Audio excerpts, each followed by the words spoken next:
తాజాగా స్టార్ మాల ప్రోమో చూసుకున్నట్లయితే Telugu big boss season 8 హౌస్లో 14వ వారానికి ఎవరు ఎలిమినేషన్ అవుతారు అన్నది సోషల్ మీడియాలో చాలా ఆసక్తిని రేపుతుంది. అయితే ఇప్పటికే ఈ వారానికి విష్ణుప్రియ ఎలిమినేషన్ అవుతాదని సోషల్ మీడియాలో చాలా వార్తలు అయితే వినిపిస్తున్నాయి. అయితే ఈ వారంలో అవినాష్ తప్ప అందరూ కూడా నామినేషన్లో ఉన్నారనే సంగతి మనందరికీ తెలిసిందే. ఇలా ఓటింగ్ ప్రకారం చూసుకుంటే డేంజర్ జోన్లో ఉన్నది మాత్రం కంటెస్టెంట్స్ విష్ణుప్రియ, రోహిణి. అయితే విష్ణుప్రియ, రోహిణి 90% వీళ్ళిద్దరిలో ఒకరు మాత్రం ఎలిమినేషన్ కావాలి. కానీ విష్ణుప్రియ ఎలిమినేషన్ అయినట్లుగా ఇన్ఫర్మేషన్.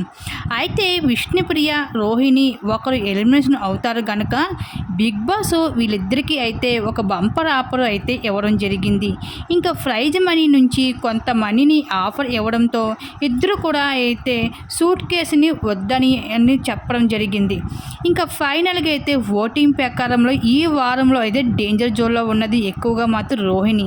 అయితే రోహిణి ఎలిమినేషన్ అయినట్లుగా అయితే తెలుస్తుంది, వార్తలు వినిపిస్తున్నాయి. ఒకవేళ రోహిణి ఎలిమినేషన్ అవుతే ఫేర్ అనుకుంటున్నారా, అన్ఫేర్ అనుకుంటున్నారా? అలాగే ఈ వారంలో ఎవరు ఎలిమినేషన్ అవుతే బాగుంటుందని మీకు అనిపిస్తుందా, రోహిణియా, విష్ణుప్రియ అన్నది మీ అభిప్రాయం తప్పకుండా కామెంట్ సెక్షన్లో షేర్ చేసుకోండి.